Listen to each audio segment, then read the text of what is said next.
Good morning and welcome to the Student Hub Live event brought to you by the Faculty of Arts and Social Sciences from the Open University. The topic for today's 2.5-hour programme is understanding Brexit, what has happened since the vote. And we have 5 really interesting sessions from a range of academics across the faculty. But some of you may not have been to Student Hub Live events before, so for those watching live, let me briefly explain how it all works. My name's Karen and I'll be presenting the programme. I'll be bringing all of your questions in the chat, the things that you're voting from using our interactive widgets into the discussion today live. You can vote, you can chat, you can tweet. Our hashtag is StudentHubLive18. You can send us an email as well, which is at studenthub@open.ac.uk. And you can talk to each other as well. So you can talk about anything Brexit or non-Brexit related. This afternoon, we've got some sessions on exams, and I know that a lot of students out there are eagerly looking forward to starting studying their afternoon and over the bank holiday weekend. But hopefully this will be some topical entertainment for you in the morning. So we've got some widgets we'd like you to vote on. You can tell us where you are in the country. You can tell us how you're feeling right now, which level you're studying and which subject area you're studying. Also, you can tell us if you've been to one of these events before. So do please click on the box that applies to you, and then you can also see what other people have said as well. Now, bringing all of your conversation into the studio today is Michelle and Joan at the moment, and we also have David, and Pete Woods is also engaging in the topic remotely as well. Michelle and Joan, how are you today? Oh, great, thanks. Even though it's raining outside, I am so excited to be here. I just love Student Hub Live. Brilliant. And welcome, Joan. Thank you. It's the first time I've done this. I'm really looking forward to having a good discussion about Brexit today. Excellent. Well, thank you both. So the programme today, first we're going to look at 1 year down the story so far, and I'm going to be joined by Georgina Blakeley and George Callaghan to discuss that. We're then going to take a look at expert knowledge and conspiracy theories with Alan Shipman and David Robertson. We'll then look at analysing the vote, identity and geography with Alan Cochrane and Casey Mahandran, and then material Brexit, making international borders and homes and music. And that's going to be with Robert Samuels and Philip O'Sullivan. And then last but not least, we're joined by Richard Heffernan and Eleni Androuli to look at So What Next? New politics and new identities. So there's an awful lot to discuss. Let's crack on with it. Georgina and George, welcome to the studio today.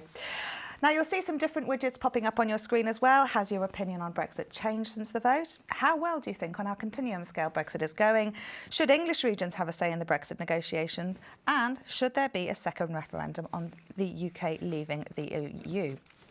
So first, let's take a look at the vote. I mean, topics on Brexit often start with a good old map, and we look at how everything's happened. And really the focus of the conversation now is not sort of unpicking that in that sense, but thinking about what that means here and now.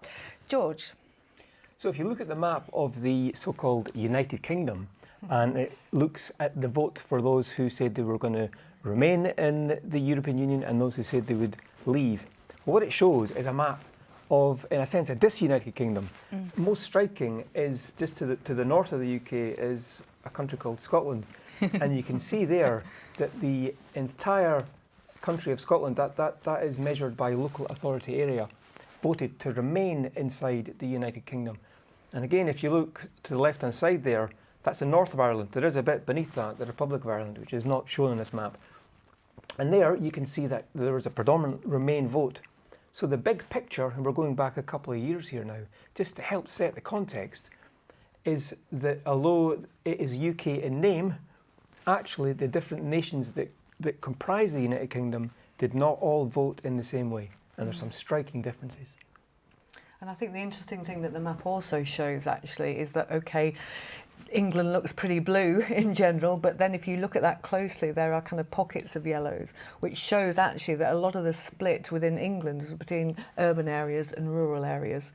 But actually, as we'll see, that also isn't as quite straightforward as we might like to think. No, absolutely. And we'll talk about a little bit of that later. But let's unpick some of the key sort of things that have happened since, because it does feel like a world away, doesn't it?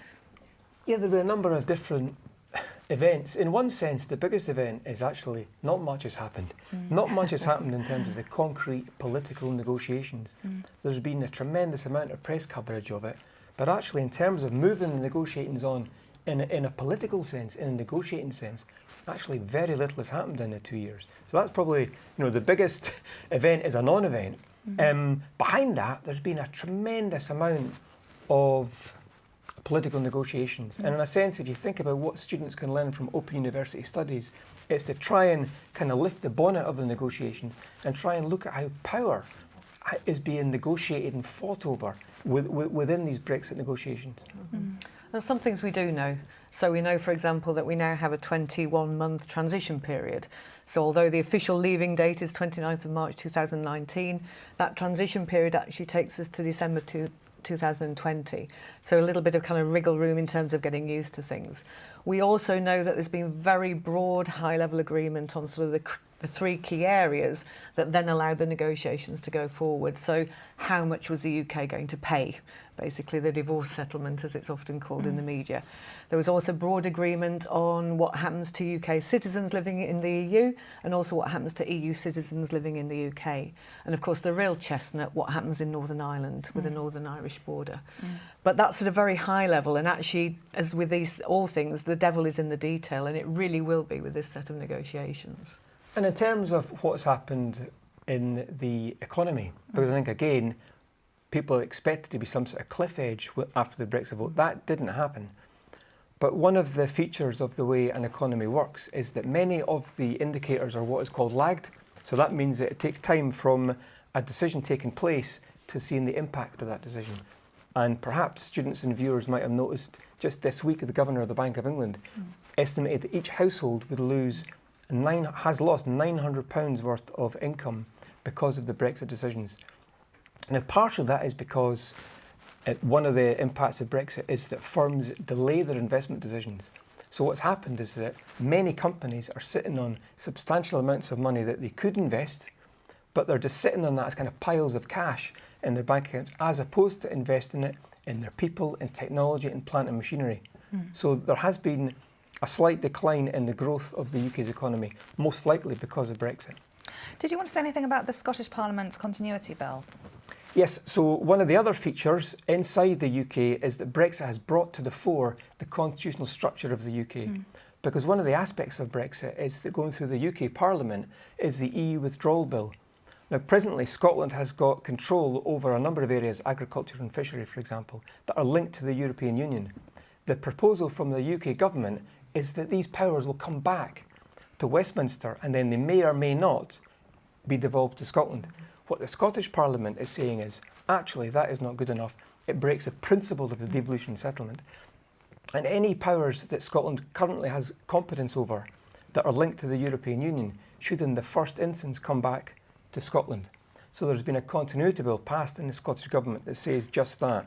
And we're heading at the moment for a constitutional crisis where the Westminster Government is saying, no, they should come back to Westminster. And the Scottish Government has said, no, they shouldn't, they should come back to Scotland. And I think what the negotiations show really clearly is not only do we have a divided society, we have a divided political elite. So, for example, the House of Lords have put forward 14 amendments on the European Withdrawal Bill, and they range from the kind of say that Parliament will have if on the final deal and what happens after that if it's not agreed. But also even the Labour peers going as far as saying that the UK must remain in some form of single market, which is completely not what the sort of hard Brexiteers would want. Yeah, I mean, I actually made it, there was 15 amendments. And just as an aside with the House of Lords, is that certain parties, for example, the Scottish National Party, because of a kind of principled position, don't have any representatives in the House of Lords. So one might imagine that if they had chosen to participate in the House of Lords, the defeats that the government have received in the House of Lords would be by an even higher magnitude. But there's this whole idea as well that, you know, whilst there's crisis in the Tory party, there's also this gridlock, you know, in central government with Westminster sort of being in that sort of stalemate. So there's an awful lot happening. Absolutely. I don't think anybody knows what they're doing, to be honest. I was telling George earlier, last night I was at a question time with Andy Burnham, the Mayor of Greater Manchester, and he was complaining bitterly that it's impossible to get the attention of ministers because they are completely fixated on Brexit. And of course, let's not forget, no one has done this before. You know, no nation state has left the European Union before. Greenland left, but of course that's not a nation state. And it's an entirely different matter to a country like the UK leaving. We asked everyone at home how well you thought Brexit was going, so let's take a look at what you had to say. So total chaos, right, is an overwhelming response. Why might that be then? I mean, what are some of these issues here? I mean, it's obviously incredibly complex. And as you say, there's this whole issues with, devolved government and central government, etc., and all of this detail going on. But obviously, aside from the fact that no one's ever done something like this before in this magnitude, there is this sense of really feeling the unknown. Yeah, absolutely. There is no blueprint for anybody to follow. There's not really a set of instructions that people can follow. And I think what it shows is the extent to which our economy, our legislation is so closely intertwined with the European Union now. And actually disentangling all of that is incredibly difficult. That's why I say that, there's absolutely no comparison between an overseas territory like Greenland leaving in the sort of mid-1980s and the UK.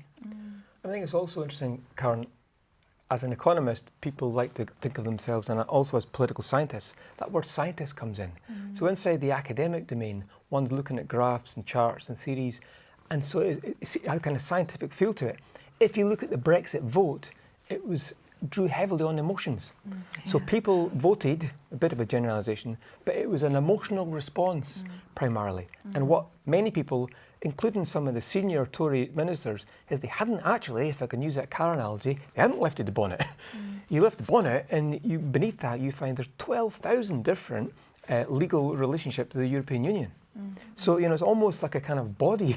It's so intertwined that the complexity of trying to unpick that is incredibly challenging. I mean, one might even argue, actually impossible. I mean, the emotion point is a really interesting one, because I think one of the supreme ironies of all this is that the places that voted to leave, particularly those that are economically deprived, will suffer the most from leaving the European Union. One, because they are areas that have benefited most from the European structural funding and cohesion funding, but also those areas tend to have their economies most linked to the EU in terms of trade. So the greatest impact will be precisely on those areas that voted leave. We've got some questions from people at home, so let's take a look and see what they have to say. Michelle. So I've got 2 questions, and Joan has a couple as well. Jeanette has said that she's interested in what implications Brexit has on human rights. And Jerry has said he's interested in ways in which Brexit is happening around the ongoing debate around Scottish independence. Okay, well, shall I take the second one of those first? Of course, Jerry's discussion on Scottish independence. Okay, well, it brings it to the fore, and in one sense, if one goes back to the other referendum, the Scottish referendum, one of the biggest arguments that was made by those who were saying vote no, in other words, stay inside the United Kingdom, is that by staying inside the UK, Scotland's place in Europe would be guaranteed, or at least would be ensured and safe. Whereas at the time, if Scotland had voted to leave the UK, the argument was that you would also leave the European Union. Yeah. Would you like to have a look at a bar chart that we've prepared as well, George, because that might give you some things to draw on? Yes, we could look at the bar chart, yes. So here we can see we've got percentage point difference between the UK nations. Okay, so this bar chart now, this now is not the Scottish referendum, this is the Brexit referendum, and it shows the percentage point difference in the different nations of the UK between those who said remain and those who said leave. So what is incredibly striking is that in Scotland and Northern Ireland, the percentage point difference of those who voted to remain is really high. I mean, in Scotland, it's of the order of 23-24%. So you're looking at taking a nation, a country, out of the European Union that voted quite strongly to stay in.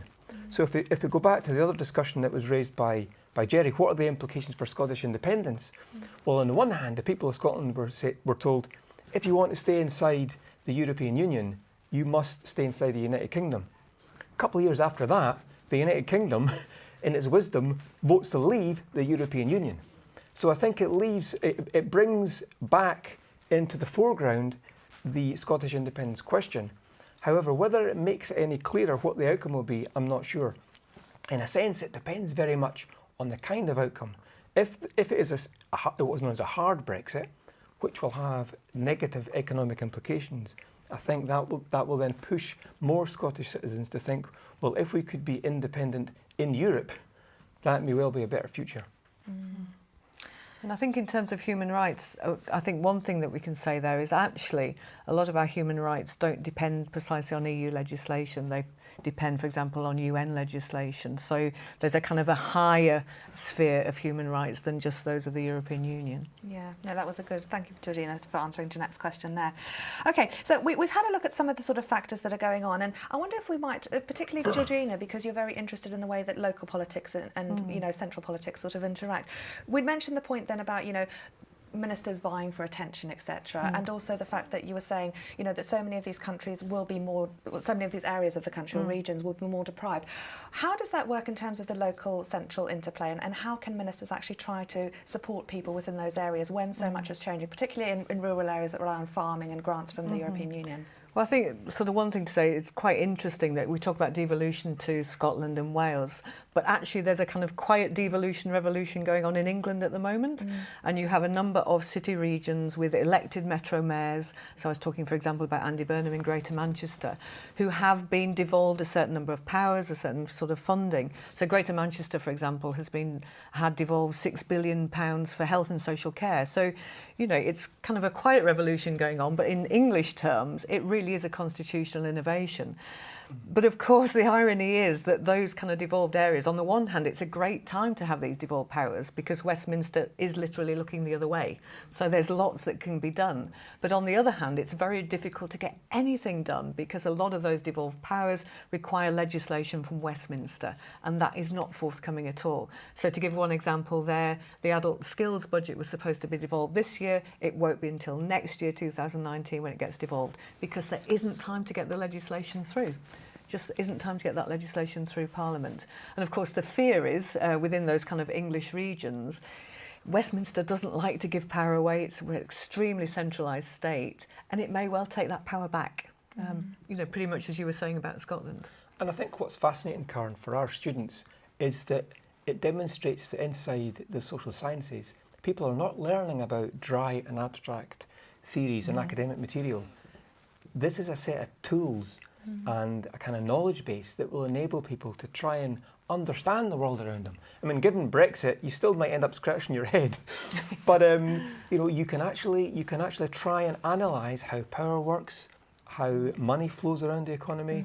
So another plus of Brexit is it brings to the fore many of the power conflicts that social science draws upon.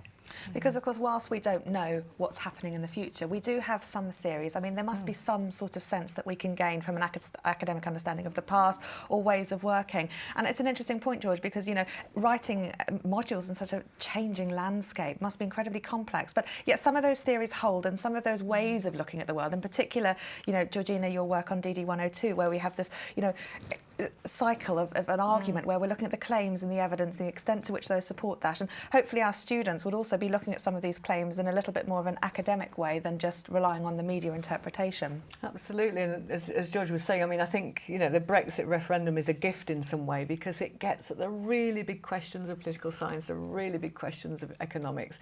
So we were talking earlier about, you know, the possibilities of a second referendum, and of course the argument against is, well, the people have spoken. But who are the people? You know, that is the core question of sort of politics and democratic theorists, you know, that assumes that there is a people already out there nicely defined. But we could put the question a completely different way and say, well, why weren't 16-year-olds allowed to vote?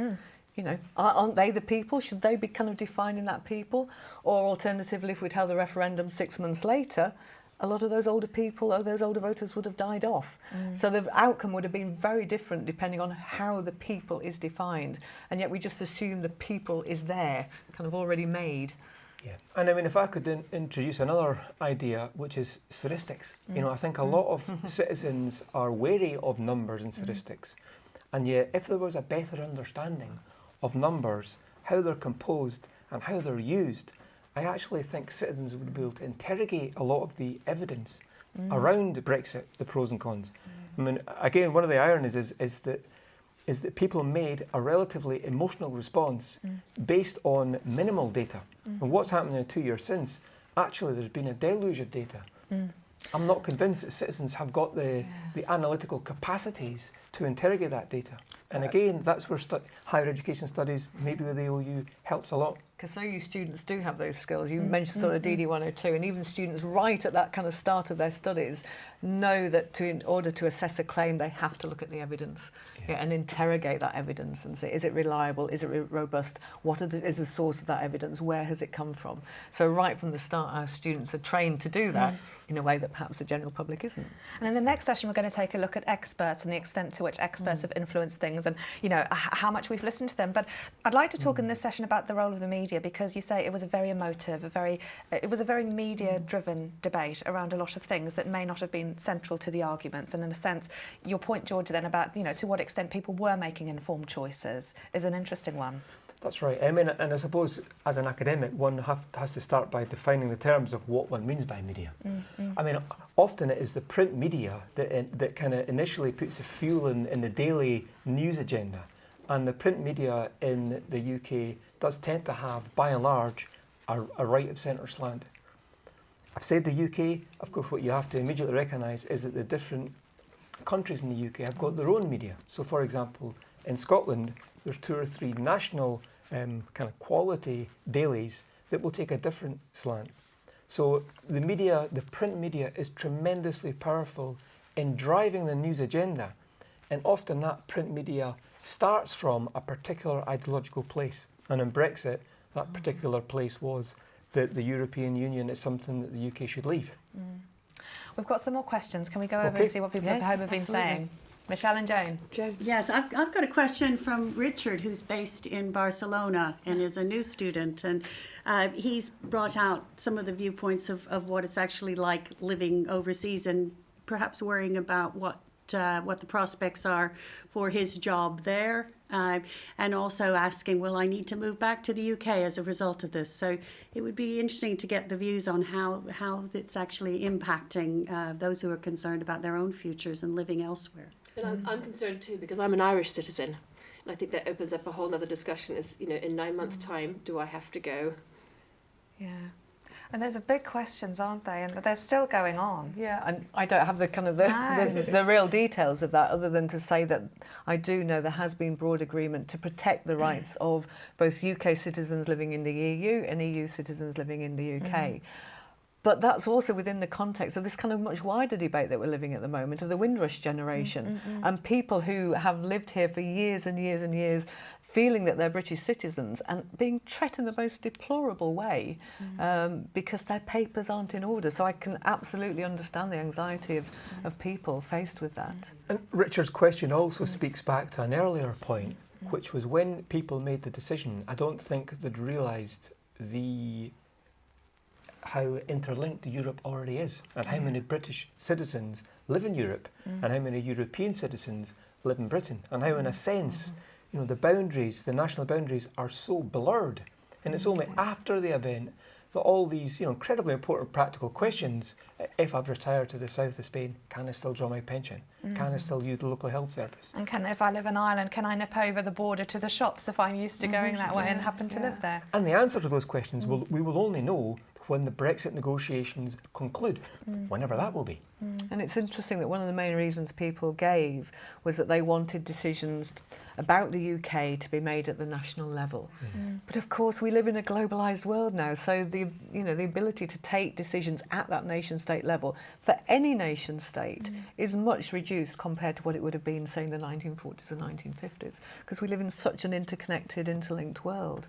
And therefore one could argue, and this is a question that I'm sure many political scientists and even philosophers are looking at, is would it be right to have a second vote? And in the argument for yes, it would, Richard's question comes to play. There are so many issues and questions that have come to the fore of people's minds after this result that one could make a strong argument to say, look, there are so many big questions. People didn't really know about that when they made this momentous decision. Once the negotiations are concluded, is it democratically correct to take this back to the voters and say, look, this is what it will mean for the Richards in Ireland and the people living, for the Richards in Barcelona and the people living in Ireland. Yeah.